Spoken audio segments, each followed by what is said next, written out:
hier, il s'était mis une pile, Frédéric, pour nous parler du nucléaire, voilà, et aujourd'hui il est au charbon. Exactement, parce que il y a eu, si vous chauffez en ce moment, c'est sûrement à l'électricité nucléaire si vous êtes à l'électricité, mais il n'y a pas que l'électricité. Il y a eu hier un rapport de l'Agence internationale de l'énergie qui dit que beaucoup de choses vont changer prochainement, dans ces prochaines années, du point de vue de l'énergie, parce qu'il devrait y avoir beaucoup plus d'énergie propre dans le monde, mais aussi plus de nucléaire, ce qui est bon pour le réchauffement, moins bon pour d'autres choses. Mais en France, le nucléaire, vous savez que c'est déjà le cas. On en a déjà beaucoup, surtout dans l'électricité. Vous allez voir un schéma. 70%, vous le savez, de notre électricité est nucléaire. C'est la part en jaune, ici, sur ce camembert. À droite, en bleu, c'est l'électricité hydraulique, c'est-à-dire les barrages. En rouge, le gaz, les deux, l'hydraulique et le gaz, c'est à peu près 10% de notre électricité. Et puis, vous voyez, en beige, le charbon. Là, on est en dessous des 5%. Juste à côté, en vert, les bioénergies. C'est par exemple quand on brûle des déchets agricoles. Et en bleu ciel, les éoliennes. En bleu ciel, exactement. En bleu ciel, les éoliennes. Je vous ai pas mis le solaire, parce que le solaire, ça dépend de l'heure de la journée énormément, puisqu'évidemment, ça ne produit pas la nuit. Mais attention, ça, c'est notre mix en matière seulement d'électricité, ce qu'on vient de voir. Or, il n'y a pas que l'électricité. On se chauffe au gaz, on fait la cuisine au gaz, on met du fioul dans notre cuve pour le chauffage central, ou parfois du bois. Exactement. Et sans compter l'essence de la voiture. Donc voici le mix énergétique total. C'est comme ça que ça s'appelle, un mix énergétique. Sur la totalité de l'énergie consommée en France, vous voyez que le nucléaire descend à un peu moins de 42%. Et le pétrole, par contre, dont je n'avais pas parlé jusqu'à présent, le pétrole est à 28%. 15 pour le gaz, 10 pour les énergies vertes. Et ensuite, le charbon, c'est très peu, 3%. Et les déchets non renouvelables, 0,6, c'est quand, par exemple, on brûle dans les incinérateurs les ordures. Donc voilà le mix énergétique, ou le bouquet, si on peut parler français, énergétique, de la totalité de l'énergie, et non pas seulement l'électricité qu'on consomme en France.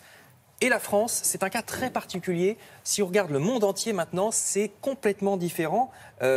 Par exemple, alors il y a beaucoup plus de charbon, ce qui est très mauvais pour le climat, parce que ça rejette du gaz carbonique. Par exemple, il y a plein de pays qui n'ont pas du tout de nucléaire. Il ne faut pas oublier ça. Regardez, dans le monde entier, il y a des pays qui n'ont pas du tout de centrales nucléaires.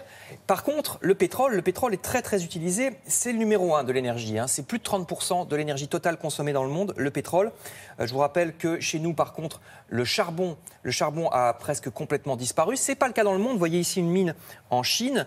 Mais c'est aussi dans des pays plus proches de nous, l'Allemagne ou la Pologne, qu'on utilise le charbon. On est un tout petit peu derrière le pétrole au niveau mondial. Le charbon, c'est 30% environ de l'énergie. Et enfin arrive le gaz naturel, 25%, c'est des gisements, tout ça, que ce soit le pétrole, le gaz ou le charbon, ce sont des énergies fossiles qui produisent beaucoup donc, de réchauffement climatique.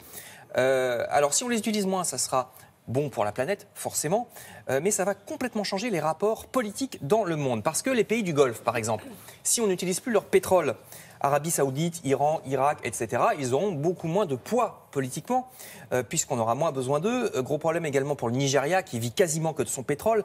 L'économie aussi d'un pays comme le Venezuela, vous voyez ici, c'est le Venezuela, est presque entièrement tournée vers le pétrole. D'ailleurs, ils sont payés pour le savoir. Ils sont payés pour le savoir en ce moment, ça va très mal depuis que le pétrole baisse. Et puis, vous voyez Vladimir Poutine, parce que la Russie, alors eux, c'est plutôt le gaz.